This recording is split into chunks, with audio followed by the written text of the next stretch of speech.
तो हेलो दोस्तों, आप लोगों का फिर से स्वागत है हमारे चैनल शिवपुत्रस पे। मैं रितेश हमारे प्यारे भाई अनिक के साथ आज एक सीरीज लेकर आए हैं जिसका नाम है हर हर महादेव। और इस सीरीज में हम लोग आपको बताएंगे महादेव के 19 अवतारों की कहानी। तो आज हम लोग महादेव के किस अवतार के बारे में चर्चा करेंगे? तो आज हम लोग महादेव के जिस अवतार के बारे में चर्चा करेंगे उनका नाम है गृहपति। महादेव ने ये गृहपति अवतार किस लिए लिए थे? तो इनकी कहानी कुछ ऐसे है कि ये अवतार के पूर्व काल में पृथ्वी पर मनुष्य गृहस्थ जीवन में कैसे रहना है ये भूल गए थे। एक पत्नी अपने पति का सम्मान नहीं करती थी और पति भी अपने पत्नी का सम्मान नहीं करता था। पुत्र अपने पिता और माता का सम्मान नहीं करते थे और इन्हीं कारण से भूदेवी मतलब माँ पृथ्वी बहुत गुस्सा होकर भगवान विष्णु के पास गई। तो भगवान विष्णु ने कहा कि हे भूदेवी, इसके लिए आप महादेव के पास जाइए, वही आपको इस समस्या का हल बता सकते हैं। तो जब भूदेवी महादेव के पास गए कैलाश में, तो महादेव ने कहा कि इस स्थान पर शक्ति की नहीं परंतु बुद्धि की जरूरत है।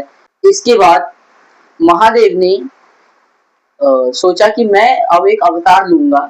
तो इस परिस्थिति में भी नर्मदा के तट पर एक गांव था जिसका नाम था धर्मपुर। तो वहां पे एक ऋषि रहते थे, ऋषि विश्वानर और उनकी पत्नी सुचिस्मिता।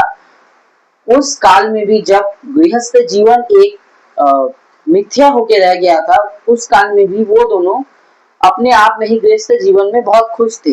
वो दोनों एक दूसरे का सम्मान करते थे और बहुत खुशी से अपना गृहस्थ जीवन पालन कर रहे थे। लेकिन बहुत साल बाद माता सुचिस्मिता ने कहा कि हे स्वामी, अब मुझे एक पुत्र महादेव के जैसे एक रुद्र और सुंदर पुत्र की कामना है।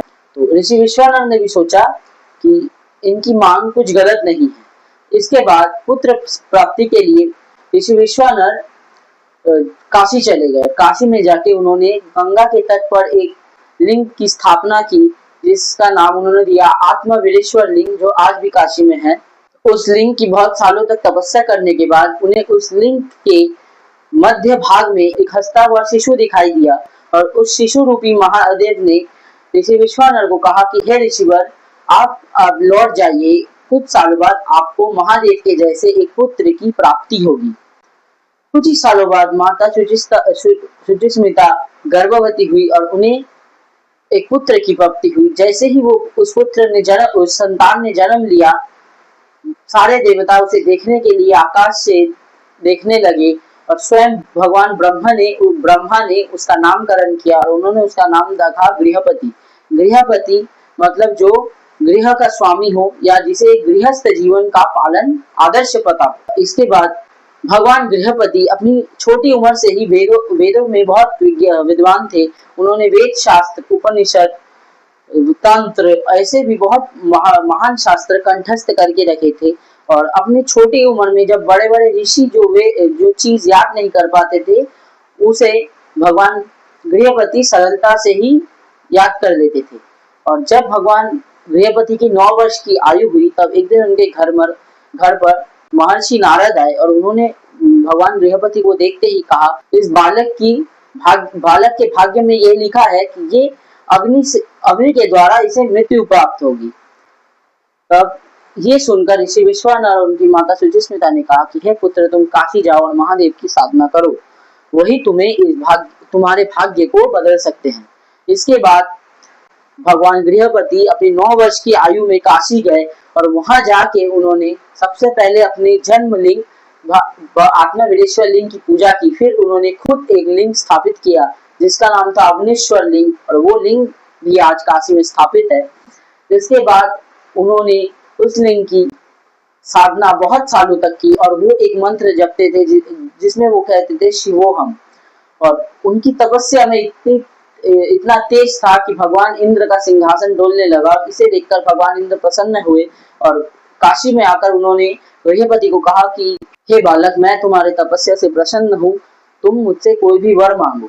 लेकिन उन्होंने कहा कि हे देवराजेंद्र, मुझे आपसे कोई वर नहीं चाहिए, मैं सिर्फ महादेव के दर्शन के लिए यहाँ आया हूँ।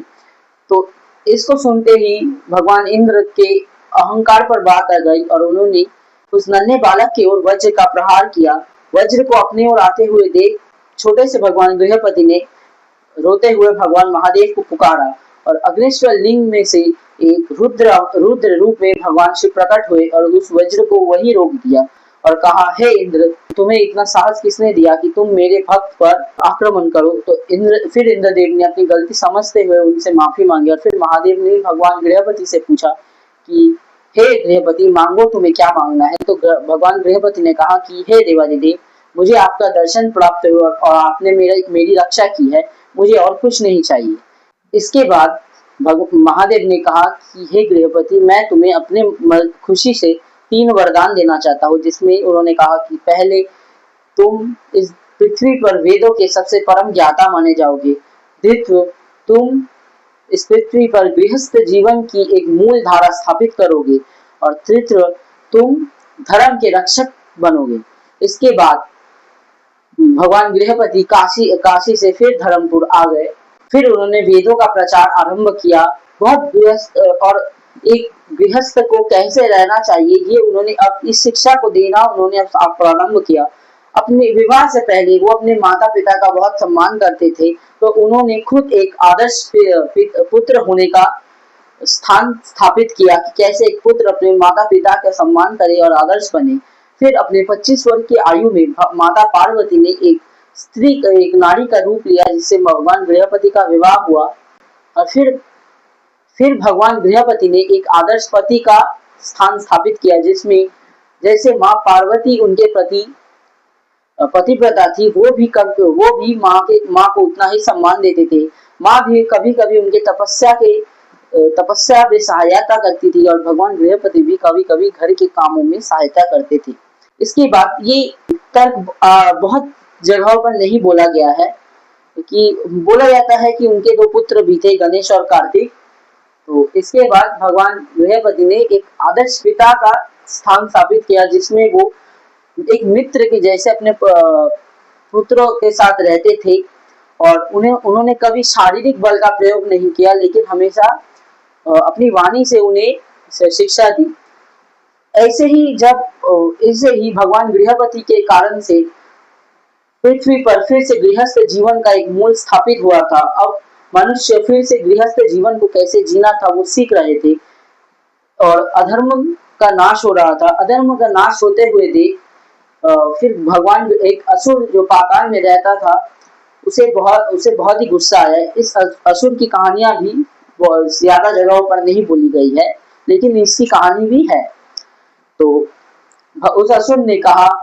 उस असुर को भी महादेव का वर प्राप्त था कि कोई भी देवता उसे नहीं मार सकता। तो वो अपनी सेना लेकर पृथ्वी पर आया और कहा, हे गृहपति, जब कोई देवता मुझे नहीं मार सकता तो तुम मुझे कैसे मारोगे। तो भगवान गृहपति ने कहा कि कोई देवता नहीं, आज एक मनुष्य तुम्हारे साथ खड़ा है। तब उस असुर ने कहा कि तुम्हारे पास ऐसा क्या है। तो उन्होंने कहा कि मेरे पास धर्म है। इसके बाद उस असुर के साथ भगवान गृहपति का युद्ध आरंभ हुआ, जिसमें उस असुर की मृत्यु हुई और इसके बाद भगवान गृहपति को धर्म के रक्षक रूप में जाना गया।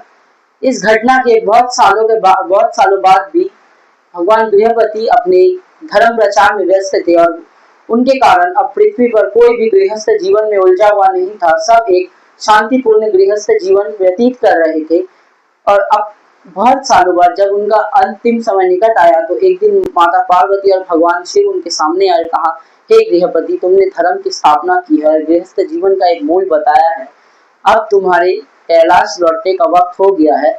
तब भगवान गृहपति ने उन दोनों को प्रणाम किया और उनके साथ दिव्य रथ पर बैठकर वो भी कैलाश की ओर चले गए। ऐसे ही महादेव के अवतार भगवान गृहपति की कहानी यहीं पर समाप्त होती है। तो हम लोगों को ये महादेव के अवतार गृहपति से क्या शिक्षा मिलती है? तो महादेव के अवतार गृहपति हमें ये सिखाते हैं कि कैसे हमें एक आदर्श पुत्र, एक आदर्श पति और एक आदर्श पिता बनना चाहिए और कैसे हमें गृहस्थ जीवन को व्यतीत करना चाहिए।